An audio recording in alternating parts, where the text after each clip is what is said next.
Hello everyone, ये Bohr series का last lecture होगा। छोटा सा ही पार्ट है ये, 2-4 मिनट लगेंगे इसको डिस्कस करने में। लास्ट लेक्चर में हमने क्वेश्चंस किए थे और उसके लास्ट लेक्चर में हमने बोहर एटॉमिक मॉडल को देखा था, उसके पोस्टुलेट्स वगैरह देखे थे। क्वेश्चन वाला लेक्चर था और बोहर ने क्या क्या बोला है ना, बोहर ने क्या क्या बोला उसको डिस्कस किया था हमने लास्ट टू लास्ट लेक्चर में। आज हमें क्या डिस्कस करना है कि बोहर का जो मॉडल था ना, एक साइंटिस्ट था जिसका नाम था सोमरफेल्ड। उसने बोहर के मॉडल को और थोड़ा अच्छे से एक्सप्लेन किया, एक्सटेंशन ऑफ बोहर मॉडल। उसने क्या किया कि जो लाइन बन रही थी सीरीज़ में, जो भी सीरीज़ थी उसमें जो लाइन बन रही थी, उस एक एक लाइन को उसने क्या किया, अल्ट्रा माइक्रोस्कोप में ऑब्जर्व किया।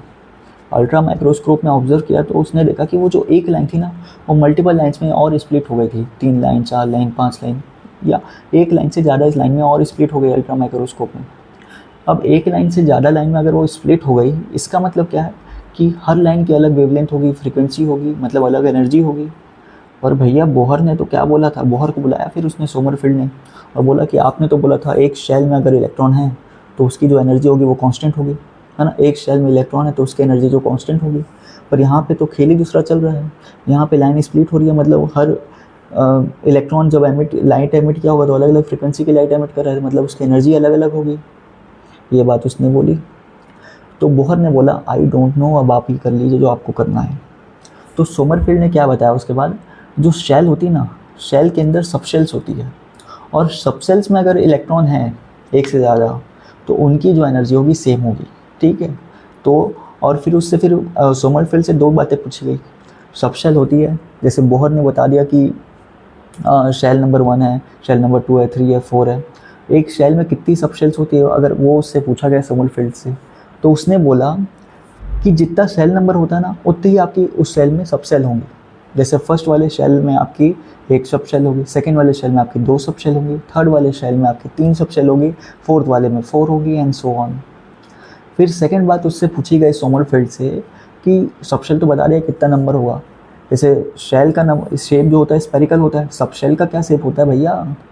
तो सोमरफेल्ड ने बोला कि जो फर्स्ट वाली होगी ना सब शेल, फर्स्ट वाली वो सर्कुलर होगी, बाकी जितनी भी होगी वो एलिप्टिकल होगी। तो वही चीज़ यहाँ लिखी है, शेप क्या होगा, फर्स्ट वाली सर्कुलर होगी, बाकी जितनी भी है सेकंड, थर्ड, फोर्थ उसको एलिप्टिकल बोल दिया उसने।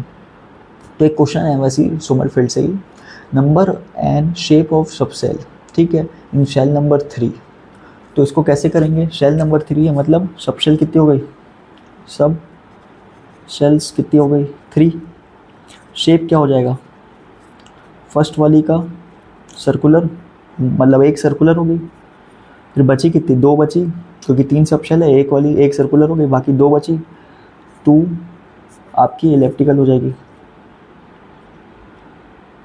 एलिप्टिकल स्पेलिंग थोड़ा देख लेना बच्चों, है ना, स्पेलिंग थोड़ा देख लेना। उसके बाद देखते हैं, चलिए, limitations of Bohr atomic model. Limitations of Bohr atomic model, अरे जिम विम करते तो यहाँ पे देखो ऐसे पूरा जम जाता है, ठीक है। चलो anyways, limitations of Bohr atomic model. तो बोहर क्या क्या एक्सप्लेन नहीं कर पाया, ठीक है, बोहर क्या क्या एक्सप्लेन नहीं कर पाया। Not able to explain spectrum of multi electron species. Obviously हमने जब फर्स्ट लेक्चर देखा था बोहर का तो उसने बोला था कि मेरा जो मॉडल है ना भैया, खाली हाइड्रोजन में लगता है, एक से ज़्यादा इलेक्ट्रॉन दिख जाता है तो मेरा जो है दिमाग भमका जाता है और मैं नहीं बता पाऊँगा फिर, ठीक है। मतलब मल्टी इलेक्ट्रॉन स्पीशीज़ आई तो नहीं बता पाया उसने, ठीक है, मल्टी इलेक्ट्रॉन स्पीशीज आई तो नहीं बता पाया स्पेक्ट्रम को उसने। सेकंड पॉइंट उसने जो बोला कि it was not able to explain splitting of spectral lines in presence of magnetic field और इलेक्ट्रिक फील्ड।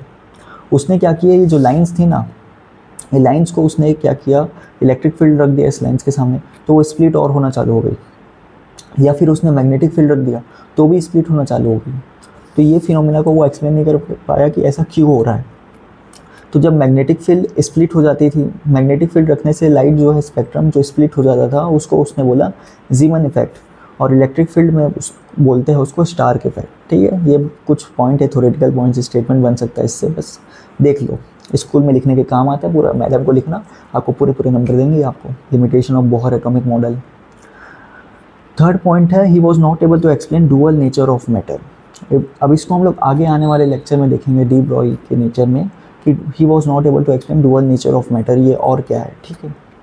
और बस इतना याद रखो, बोहर का जो मॉडल था वो पार्टिकल नेचर के ऊपर था, जो आपके पार्टिकल है आगे जाके वेव नेचर जैसे बिहेव करते हैं, हमें पता चला, ठीक है। उसको आगे देखेंगे आगे के लेक्चर में। आज के लेक्चर के लिए बस इतना छोटा सा लेक्चर था, ये छोटे से पॉइंट्स थे जो मुझे आपको बताने थे। मुझे फील्ड वर्क इंपॉर्टेंट है तो आपको बता देता हूँ। चलिए, ऑल द बेस्ट।